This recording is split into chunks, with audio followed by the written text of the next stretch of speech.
Ladies and gentlemen, welcome back to another episode of Steady Focused. We're continuing with our series on music, rock and roll, Wichita Falls, people who have influenced me and who are steady focused towards their craft, who have dedicated their life to music. Tonight, we have one of my great friends, a man who has inspired me, who I've rocked with, who, he's an incredible artist who has put in the work, who has sacrificed. I think he's one of the best lyricists that I've ever known, and I'm talking major music all the way to the most underground. But not only is it great lyrics, but it's a passion that is unrelenting. So guys, I'm just so excited to sit down and shine the light on a very great friend of mine. So please help me give a big, steady, focused welcome to my friend, Mr. Sean Snyder.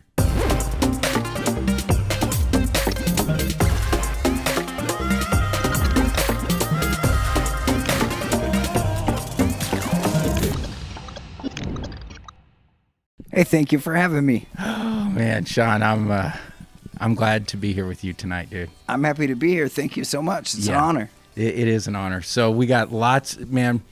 I love posting the questions, sending them out to the audience, the world out there, like letting people know who's coming on the show. And so maybe of all the interviews we've done, we had a lot of crowd participation. So we got a lot of questions coming from the audience. Are going to be coming at you tonight. Nice. But, let's just kick it off. Let's bring a guest in to ask you your first question. Let's do it. He's a man who's pretty close to me. It's Kingston. Come on in, Kingston. What's up, Kingston? You got to come over here. All right, so you got to, sit right there. Okay, and what's your name? Kingston. All right, and use your big man voice, and there's Sean. And so go ahead and read your question for Sean. How long have you been in the band, and what is your role? I've been in this band, It Hurts to Be Dead, for 8.5 years. Coming up on 9 pretty soon. And I am the guitar player and vocalist. Did you think he was the singer? Cool. So coming in on 9 years, It Hurts to Be Dead. Let's just talk about it like from right there. You've been in so many bands for so long, so many kind of rebirths. Has It Hurts to Be Dead been your longest band? It Hurts to Be Dead has been the longest running band that I've been a part of. Yeah, in 22 years of playing music in bands. So I'll tell you, you were the first dude I knew that was in a band, like in high school, right? We went to the same high school. Yeah. And so the first person I knew of that was like, that dude's in a band was you. Yeah, right on. Yeah, I've been doing it since I was 15 years old, and I remember I had a couple of little outfits in high school, and we had fun, played parties and things.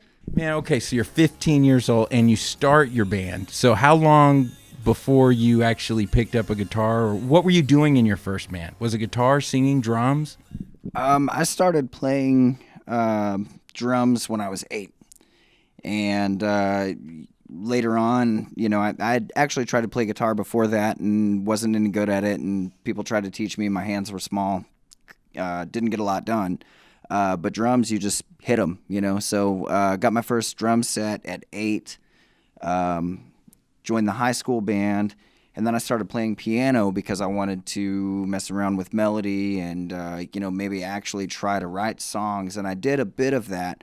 But then by virtue of being in the high school marching band, I met some other guys that knew how to play guitar and things like that. And so sort of relegated myself to the role of, being a drummer. And that's actually what I did in the marching band as well. And so for several years after, I think that was really my only focus as far as playing out and things like that. I tried playing guitar some on the side and didn't really get to a point where I felt that I could play guitar in a band until I was around 20, I want to say. Dang. Okay, so you're 12 years into music at 20 years old. I do remember that.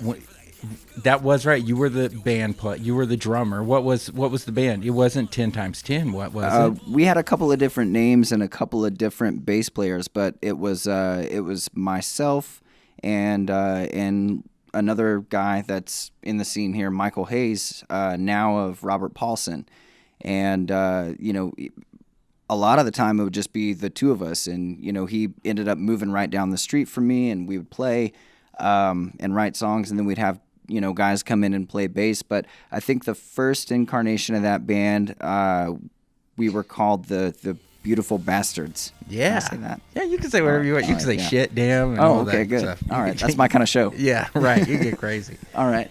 Man, and so it was drumming, music. What pulled you in? I mean, what was it why did you start in the first place? Why did I? Did someone put sticks in your hand? Was it your dad or your mom or? No, my mom and dad, were divorced before I could really remember. But each of them played guitar on their own, and they were doing things, my whole childhood when I would hang out with them, they were doing things with the guitar that I thought I would never be able to pull any of that kind of stuff off, and actually, both of them can still play things that I can't play. So drums kind of just seemed like the natural thing because I liked to hit things and I wanted to be a part of, something musically, I remember listening to, both of my parents are big Beatles fans and still are to this day. I remember in 1984, when I was probably 3 years old, I can still remember listening to A Hard Day's Night in my mom's old Thunderbird, and that's one of my earliest musical memories. Is there a song about that? 'Cause that sounds like some lyrics I could hear, man. There isn't, but maybe there should be. Yeah. Hard Day's Night in my mama's Thunderbird. Yeah. 1984. Right. Dang. Okay, man. So it's been kind of in this closely around the world of punk rock like this whole time, right? I mean, you have your own absolutely. I'd say it's, and you tell me, like, is it a like a 4-letter word to say you're in a punk rock band, or is that do you own that, or because to me, like, yes, it is punk rock, but you're your own flavor. Like I don't want to say like you guys listen to this like Sean's in a punk rock band, but you're not. Just this, like, you're fresh, you're your own thing. Yeah, absolutely. And I think that sometimes it depends on who you're speaking to, because to say to some people that you play in a punk rock band, may give the impression that there's not melody or there's not, redeemable qualities in that music for them as well. We are a punk band. We own it, and I don't think there's really another way to fairly describe what we do. But I feel that we're a punk band that can really, draw people in that aren't necessarily or haven't necessarily been fans of the genre. But I mean, that's what's great about punk music is that it can mean so many different things, and to some degree we like to experiment with all of that and beyond. And the melody. I mean, I'm a fan of genres all across, but I was thinking about it as I was getting ready for your interview to talk with you today. It's quite possible that of all of the bands and everything that I've followed over the years, I have had more of your albums than anyone. I know for sure I've had 5. Yeah.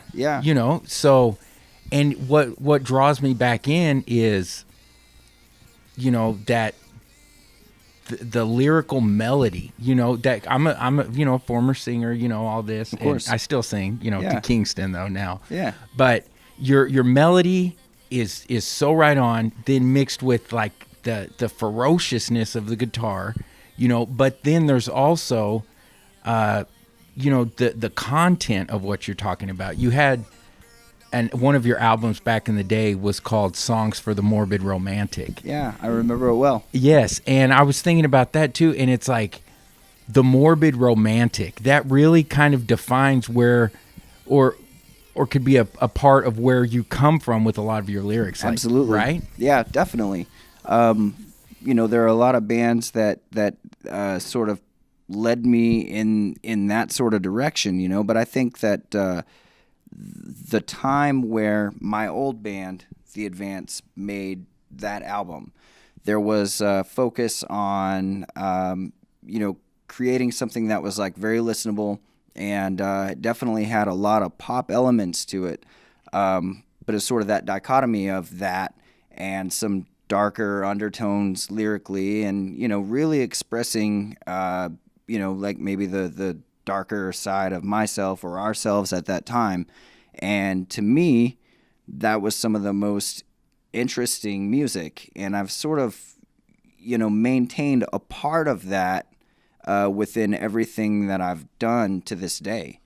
It's something that I feel is pretty representative of who I am inside. So yeah, it's you walk the dark side, but with such this, it's beautiful. It's beautiful. It's dark.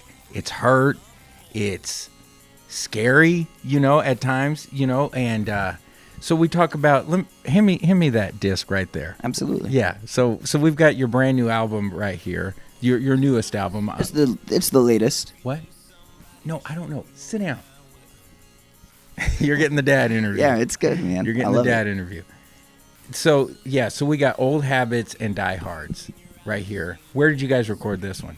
That was recorded in Deep Ellum in Dallas at 12 Forward Sound.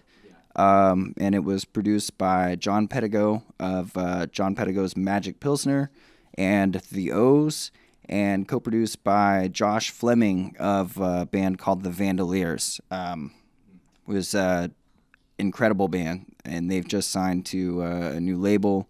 Ryan Adams is on that label, so that's exciting for my friends, Yeah, I really love the production of this. It sounds great, and I think it really captured you and Kevin and Nick, like your performance on how you guys do it. And it's some of the I love the way you pushed yourself vocally to hit those melodies and really hit those notes, but then also back off a little bit, like kind of sit in the pocket a little bit more. And it was great. If it's cool with you, I'm just going to cue up one of these songs. What do you want to play? Black December? Black December would be a good one. Okay, Let's so talk to us. What are we about to hear? Like, talk about the story of Black December. Black December is, about a friend of mine who, had gone through some really unimaginable times in some of the most unfortunate ways. And,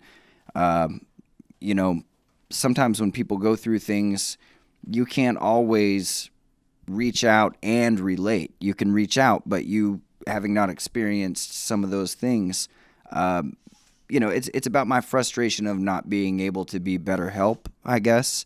But it's one of my favorite songs to play live, and a lot of the time we open our sets with it.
just love it.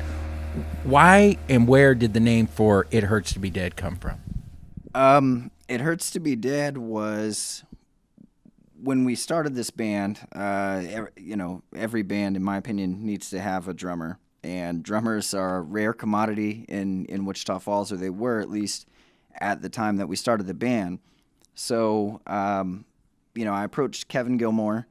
That's the guy I wanted to play drums for this band, and he was reluctant. He had been out of it for a minute, but decided that he would be interested. But that was contingent upon being able to use a handful of names that he had already pre-selected. And that was the one that sucked the least. Okay. There you go, Kevin. Cool. Well, man, Kevin's a character. Yeah, he was hell-bent on that being the name, and I think there were one or two others, one of which was like Asshawk, and obviously that was a no-go. So, you know what? Let's just go with that. And It Hurts to Be Dead. Yeah, here we are 8 years later, and it's still the name. And you're still going with it. And Yeah. It's good, man. Yeah. So let's get into some of our audience questions. Lani, our good friend Lani, she asks, hey, ask Sean if he still has Mollie Marie. Lani, I do not. Mollie Marie was the subject of a song that we wrote that we still need to record. But that song is actually about a truck that I had planned on trying to build into a rat rod, and it was an old Ford. And it was a very tumultuous relationship that I had with this truck, and no matter how many leaks I fixed, it would spring oil someplace else, and eventually, no, I don't have it. I had to part ways with it for a down payment for a Harley Davidson. So, Yeah, let's talk about that. You're rock and roll, punk rock, tattoos. You look cool as shit. And P.S. you're a biker. Yeah. Like, talk about that. I love motorcycles. I've always had a passion for them. I've been riding for a long time, and I think everybody should own one. Like, honestly, like it's some of the most fun you can ever have. Man, I think my dad kind of lives through you. He follows you on Facebook, and he likes to talk with you about Harleys and stuff. And I've talked to Tom about Harley Davidsons a handful of times. Yeah. So He loves it, dude. He loves them, and yeah, it's like music, it gets in your blood, and it's just something that you have to do, I don't know, or at least I have to do. Brandon Graham, good friend of yours. He's been a big part of your musical career. Yeah. Brandon. Yeah, Brandon and I have been in a few bands together. He hits up and says, who have been some of your biggest musical influences, past and present, and what's motivating you to keep going after all these years? Biggest musical influences, past and present. God, everything from the Beatles to Stevie Wonder to Green Day to Good Riddance to Fugazi to Rise Against to the Menzingers, the Alkaline Trio, Jawbreaker. There's so many good ones. There are so many good ones. And I could go on and on and on if I had the time. What is my inspiration for continuing to do it? I don't know. It is a good question. I don't know. I stopped one time or twice when a band broke up, and I had no immediate plans to get into another one. So in the last 22 plus years, there's been probably a collective year and a half that I wasn't actively like writing, playing, recording, and I become a very different person when I'm not doing it. It's really like less about focus and more like a compulsion to do it. Okay. I need the therapy, I think, is probably the best answer I could give to that question. Dude, and that just pumps me up because I'm coming at my creativity kind of from a different outlet, but it's still a creative outlet. Absolutely. And there's a lot of people that watch this show, for inspiration and motivation. That just says it right there. Like, we're talking 22 years putting in the freaking work, and it's not about like, dang, man, how many millions did I get? It's not about how many thousands of people are at my show. It's about Sean needs this shit to breathe, to live. And I'm like, that's a great way to look at it. I mean, I think a lot of us get to the point where it's instant gratification. I've been doing something for 6 months. Why am I not the biggest thing on earth? Talk to that. You've been putting in the work 22 years, and how do you feel if someone tells you, oh man, I've been doing XYZ for 6 months and I'm not the fucking star of the world? Right. I think that different people have different motivation for getting into anything that could potentially put you in the limelight. For me personally, fame has not ever really been a motivator for me. Like, it's been more about creating and having somebody to relate. So, performing is inherent because, it's basically like putting a signal out to see if anybody relates to that, For me, it's a very cleansing thing. It's not really ever been about, can we become the biggest band in the world or how big can we get? I think there are a lot of bands that, you probably work a lot harder toward that sort of thing, and you get in return what you put out, point blank. But for me, it's about, well, how can I most effectively express what I'm trying to express? And it's cool when people appreciate it and like it, but if our motivation was to be a much bigger band, we would be musically and aesthetically and every other way imaginable. We'd be a very, very different band. I don't know. I think everybody has different goals in mind, but I'm very satisfied with being able to do things on the level that we do them, especially after this long. It has been this long, man. Yeah. Well, that's inspiring to me. So, guys, I hope you take a little bit of that. I think those are big words. There's a lot to be said within that to anyway, just listen to that back. Let's hit it up with another question. We got maybe you kind of already touched on this, but our good friend Joseph Sanchez, he says, what's the itch that you still need to scratch? And that goes with one of the questions that I love to ask. What drives you? Why do you keep writing after all this? Because I know as soon as you put that album out, I know you already had probably 6 songs already written, and you love to write. Yeah. So why? I love to write. The itch that I can't scratch is, there are constantly things, whether it be societal or whether it be introspective, personal things. I always deal best with that, answering the questions that I have or dealing with the problems that I have or that my friends have or that the world has in song.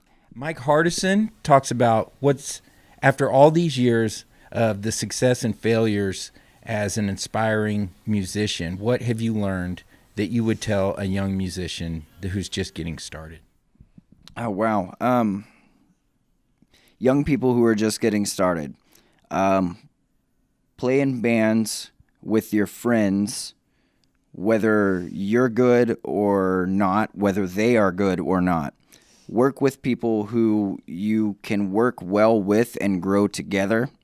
Don't view bands, that are in your same scene as competition. Make it be more a community type of thing, and that can be, basically don't judge other bands because no matter what you're doing, if you're writing your songs and you're creating, and then there are other bands that are, playing cover songs and things like that. Look for the things that you have in common with every band, which is, your ultimate goal is, to be on stage and play for people. And no matter how different your band could be from another, you all have that in common. And we've got a lot of really decent dudes in our scene, I love to hear what people have written. That's my absolute favorite thing. But being threatened by what any other band is doing is going to be bad for you. There you go. Man, that reminds me of, let me see, it's a quote someone gave. Man, I don't know if, for you guys out there, you've probably heard of this guy. He's Grant Cardone. He's like one of the top salesmen in the world, and he just motivates people, and he's just like a power salesman, and he teaches people how to sell.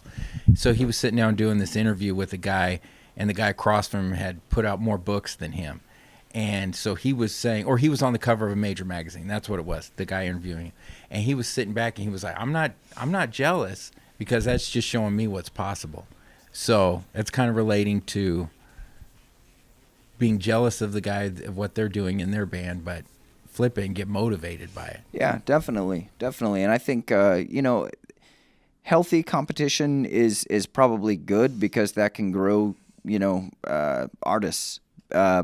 But when it comes to a point where there's backbiting and that sort of thing, be happy for these people that could potentially be your friends, or maybe they already are your friends, for what they're doing, and you could learn something from them or take inspiration from them, and it's a much healthier way to approach things. If he asked if I had any regrets. Any regrets that I would happen to have were probably like rooted in some sort of, negative feelings towards somebody else because they were, getting better shows or this, that, or the other. But,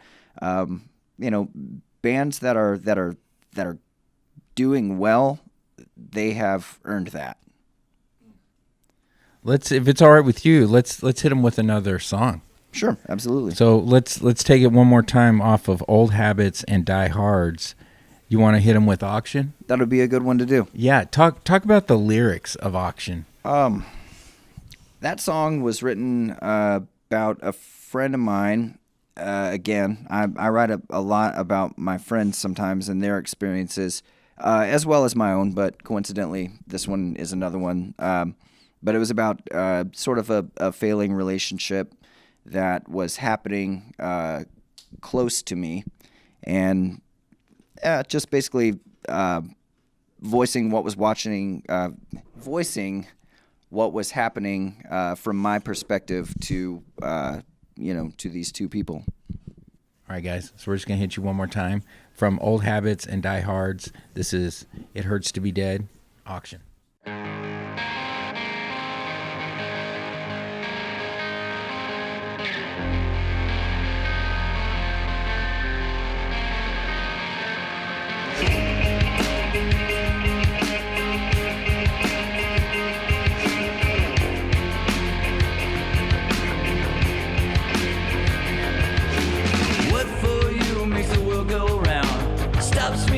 My tracks. I'm sick of waiting for a ship to come in, one that seems never to set sail.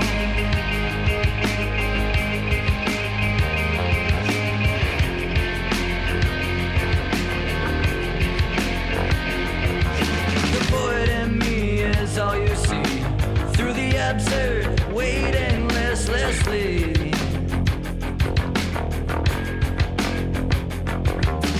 I'm the forest for the trees, but words that meant nothing are all you'll ever hear.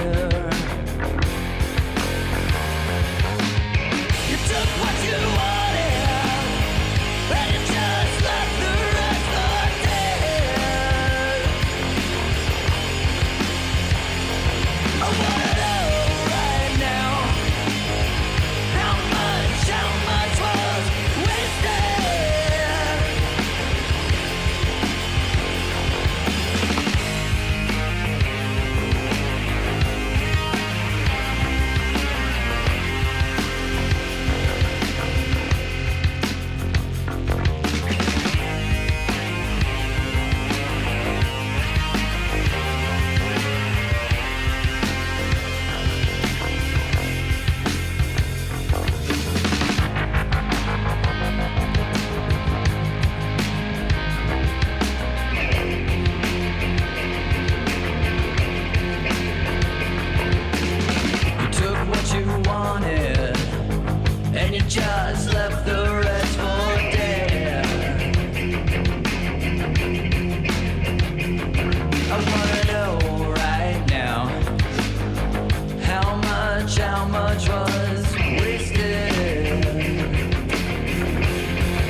telling you, man, I love jamming this album. It's just, it gets me going, and I play it. I got a little man in the back, you know, we're driving it. He loves it, and I'm just into it, Awesome. man. So thank you, Sean, for continuing to write lyrics, continue to bang on your guitar, and do it, man. So what's next for It Hurts to Be Dead? Where are you guys at now? Where are you going? Like, where we're at right now, you know, we're kind of all busier people this summer than what we normally are outside of our band. However, we have been writing, and we're getting very, very close to needing to shop around for a studio again and go back in for the next thing. We've got several songs that have never been recorded. Some are very new. We've been doing a lot of writing, more so than playing out this summer. So, you know, hopefully, you know, we can go in someplace and get them recorded soon and have a new thing in the coming months. oh, really? Do you think by the fall we'll have something new, possibly? I don't know that we'd have it out that soon. But you probably record in the fall? Yeah, that would be a best case scenario, I think. Cool. Awesome. Man, Chris Robertson, he asks, are there any musicians that you would love to collaborate with? Man, there are so many that I would love to collaborate with. And I get asked that sometimes. We all do. It's a matter of having the time to do it. But musicians I would like to collab with, Chris Robertson would be a good one. Love to work with Brandon Graham. You know, there's just so many good bands and so many talented people in town. And had I the opportunity, I would like to work with all of them on some level. You know, maybe I could come guest on somebody's thing sometime or whatever. That would be the easiest thing for me to do, and I just think it'd be so rad because I have a lot of respect for a lot of the people in this town. There you go. All right, guys, make it easy for him. Sean's telling you he wants to work with you, so get your stuff ready. Let's do it. And let him show up and throw down, okay? He's a busy man. Help this dude out. Huff is talking about what's the hardest part of keeping a band together? What's the worst show that you've ever played? What's up, Huff? The hardest part about keeping a band together, it depends on the band, and it depends on what kind of issues that band is facing. When bands have different ideas about, you know, how dedicated they need to be to that band, that can be the hardest thing about being in a band. If you're in a band with somebody that doesn't ever want to play shows or show up to practice, that sucks. If you're in a band but you're not in a position to do more than X amount of shows per month, but you're in a band with somebody that wants to play out, 4 nights a week someplace and travel, and you're not in a position to do it, that also sucks. So it just kind of depends on the band, you know. But I think like probably the hardest thing is being driven to do something and being held back because somebody can't or will not, you know. How have you dealt with failures and setbacks and just frustrations? Can I answer Huff's question about Oh, the shit. worst I'm show? sorry. Yes. No, good. Get it. Well, there you go. Okay, I forgot about that. Yeah, let's talk about worst show. Worst Shit. show I ever played was in a band I was in called The Wellness. The show in itself wasn't really bad. It was just the way I felt about it after the fact. We used to play American Legion halls. You did it. We all did it. And that was, pretty common to do back around this time when The Wellness was a band. We finished up our set, and we were the headlining band that night. A lot of good bands went on before. I think Chris Robertson's band that he had at the time might have been one of the openers. We play our last note, and the American Legion next door, they would rent out the hall, but next door they would have their own separate thing, and they had barbecue night. We finished our last night, or our last note of the night, and the back door, which was right by the stage and the drum riser, opens up, and this kid runs in with his buddy, and they had a trash can full of barbecue trash and dumped it straight onto our drummer. And so, like, the way you feel when something like that happens, like, it can take the wind out of your sails for sure. I will say this. We loaded up all of the trash that we had picked up into my van and went and decorated that kid's parents' yard that night. So, all's well that ends well. But I would say, like, all my experiences as far as, like, this show, that show, the other, as many as there were to my recollection, as far as the way I felt about it, that was probably the worst. Yeah. Dang, man. Did anyone, well, I was going to say did anyone start crying, but it's like, this is not a time to cry. No, I mean, it was like funny to even us at the time, but I think like we got lamed out about it like later, like, man, what would like really motivate a person to do that, Like, and I looked at it as like that was a statement in response to, bearing my soul for 45 minutes or whatever it was, but it may not have been that. It was, antics, and it was kids, and we were kids at the time. So, it may not have been that, but yeah, having barbecue dumped on you, when you're playing, that's not good. So, yeah, I wanted to respond to that story, part. Dude. I don't think I ever heard that. Yeah. It was at the 169. Yeah. If you're out there. Yeah. Yeah, you made it. You made it. You went down in history, so I hope you're happy. Right. Rock and roll. Shit. Yeah, I mean, if you want to answer, like, how have you dealt with failure over the years? Like, how do you deal with it when you get in that slump? It's difficult. You're always looking for better platforms to release your music, or at least like, I always was, especially more so when I was younger. There was a particular day we were lucky enough to get on a showcase, and we got turned down. Not the band I'm in now, but a band I was in before. We got turned down by Sony, Epic, and Mercury Records all in one day. And that was disheartening to a point until you realize, like, it's not really about that. Like, on some level, you can always do what you want to do, and I think that's the best way to approach a failure, is to, sort of take things into your own hands. And yeah, maybe we wouldn't be able to distribute, the way that any of those labels could or anything like that. And of course we cannot.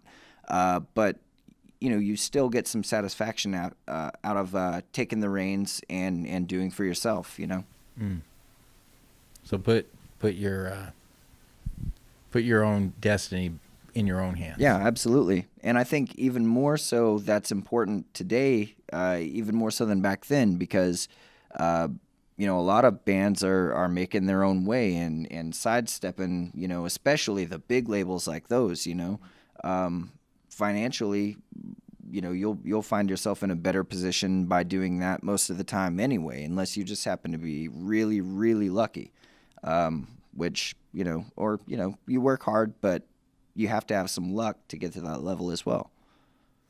Well, Sean, I think that's, let me just double check and kind of look through our things here. Yeah, well, this was just a cool comment, but Dusty Spain, one of our friends, from back in the day, he was just talking about that he knew you but didn't know you close, and then ran into you years later. And it was just, it made such an impression on him about how kind and humble and considerate that you are, Dusty, so. I have always thought the same of you, my friend. So, like, thank you so much. That's really nice to hear. Yeah. Do you think having this outlet, this punk rock outlet, allows you to center yourself? Yeah, I think it's absolutely essential. I wear many different hats throughout the course of the day. I have a family and I work for a living as well. That definitely balances out, everything else that I have in life. And, when that's not going on, things get thrown out of balance. So, like, for me, it's not even a question. So what is it? Like, describe this. You step out on the stage, you got the people out in front of you, they're pumped up, they're screaming, and you go into that first note. Like, yeah, well, I mean, that's a best case scenario. Okay. Or nobody's in the house. Yeah. Best case scenario. We'll speak to that. yeah, I mean, I don't know, man. It's almost like autopilot. Like at that point, the songs are written. We've played them 100 times, and we're there for whoever shows up. So, if there are a good amount of people in front of us, that's the best. We love it when it's like that. And, at that point, we're there to have a good time, and we hope everyone else does too. So, Writing, recording, performing, which is the best? Writing. Yeah. That's, I mean, because whether you ever record it or perform it, you've gotten that out, and it needs to come out. So yeah, I'd say that's the best. All right, Sean. Well, final thoughts. Anything on your mind? No, Simeon, thank you so much for the opportunity. Steady Focus is something that I watch from time to time, and I always gain some inspiration and motivation from it. So it's a big honor to be here. All right, man. Well, I love you. I love you too.